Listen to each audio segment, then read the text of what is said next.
Well, Marky Dragon, and I want to explain today the difference between a Blizzard dial-in authenticator and the authenticator that's known as the mobile or standalone authenticator. And so there's been a lot of confusion. I did a video talking about Diablo 3 hackings, and there's been several people that have posted saying that Diablo 3 is not supported by the dial-in authenticator. And so they're a little bit confused about that. So let me explain what the dial-in authenticator is. The dial-in authenticator is where you log into your account and it recognizes that you're at a different location. Let's say you're traveling, or that your IP changed on your home internet connection, or maybe you're on a new computer, and even though you're on your home connection. So it recognizes a change that says, whoa, we have not seen this before, whether it's the device or the location or the IP, something like that. Something has changed. And so it says, oh, hold up. Okay, let's verify this. And it gives you a phone number, a toll-free phone number to call. And usually you'd hook it up with a cell phone or something like that, or you could hook it up with your home phone. And you call that number and it will tell you to enter in some information, which is based on the screen that's presenting it to, and it recognizes it recognizes some of these things. Basically, it's another form of a password. And so that currently works with World of Warcraft. It does not work with StarCraft nor Diablo. And Blizzard says that it may work in the future, but currently it does not. Now, the mobile authenticator, in fact, let me get a thing here. I have my Android device here, which the mobile authenticator works on. It works on iPhones. It works on BlackBerry. It works on Android. It works on, I don't know if it'll work on an iPad, but I'm assuming it will. It doesn't need to have a cellular connection because it will also work on, what is that little mobile one from Apple, the little MP3 player? Why am I forgetting that? iPod. Golly, brain fart. So, anyway, the mobile authenticator is pretty easy to install. I've got it on my phone, and I use it with my account.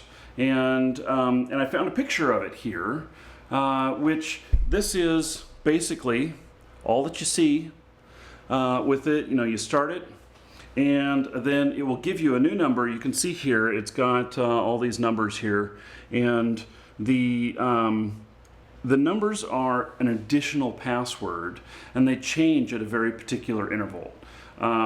So anyway, that is the difference, and this stuff really does cut down on the hacking. Now, is it 100% foolproof? No. Other things can happen. Server side can get hacked. I've not heard about this with Blizzard. I've heard some rumors of this, but there's nothing verifying this. But I have seen with other game companies that they get hacked on the server side, and that is where problems have come into play. And in fact, there's been a lot of talk too about how people are saying that they're getting hacked from their forum accounts at different fan sites. Well, let me give you some advice. The advice is you should always use a unique login and password with each account that you have. And so for forums, you may have to use your email address just like you do with your Battle.net account, but the password should not be the same. It should be unique, and it should be a minimum of 8 characters and should have both capital letters, lowercase, and numbers in it at the minimum. If it will allow you for special characters such as like pound sign or exclamation point, question mark, stuff like that, you want to include some of those as well. And and it should not be a proper phrase.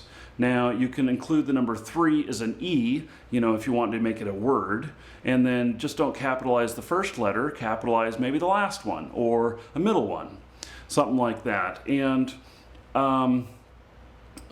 make it something that you can remember. Now, the other thing is that you can use something like cloud-based password management, which does work with some games, not all, but it'll work with all websites, and that's something like RoboForm. And I actually use RoboForm, and I really like it. RoboForm has been very secure for me, and I've used it for actually many years.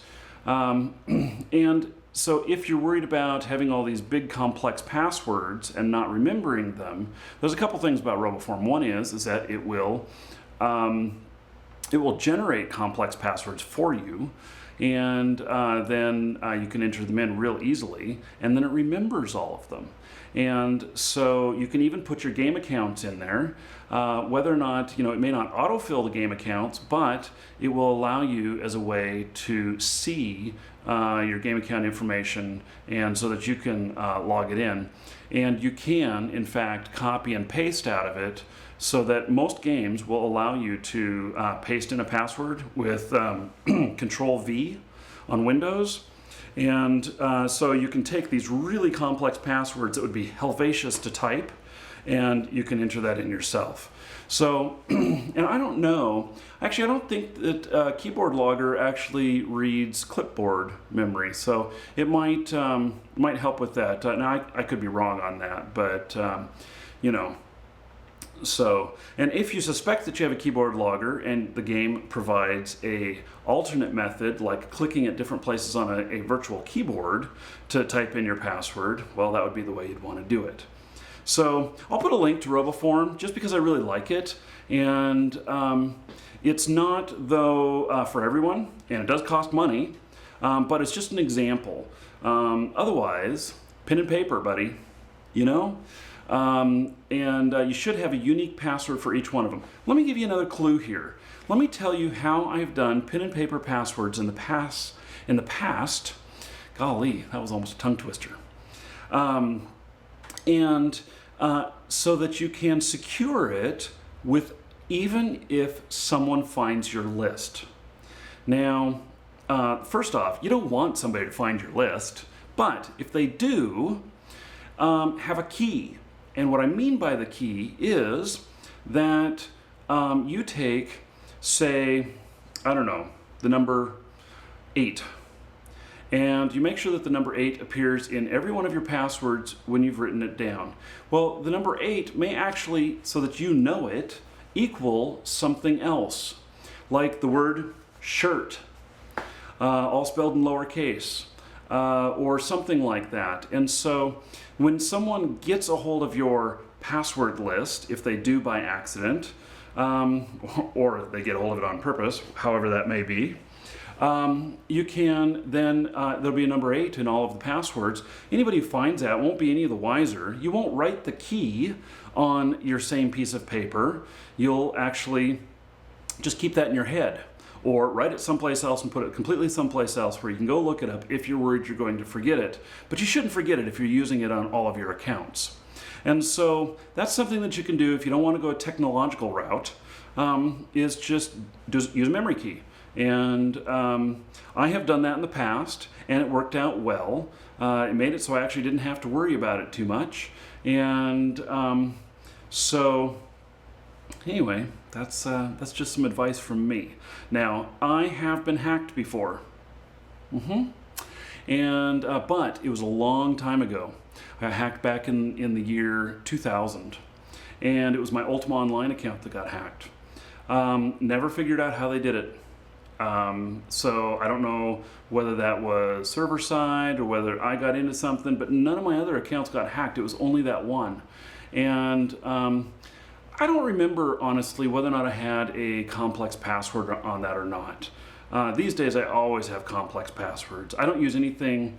Well, I'm not going to tell you how many minimum I use or maximum I use, but I will tell you that that I have seen some services that will allow up to 50 characters in a password, which is pretty insane. At 8 characters, it starts to become strong. You know, maybe want to get up to 12, 16, 18, 20, something like that. It's a little bit more of a pain in the butt to type all that in, but think of the security on that. You know, think of you know, a little more pain right now makes it so you don't have more pain later when you lose something.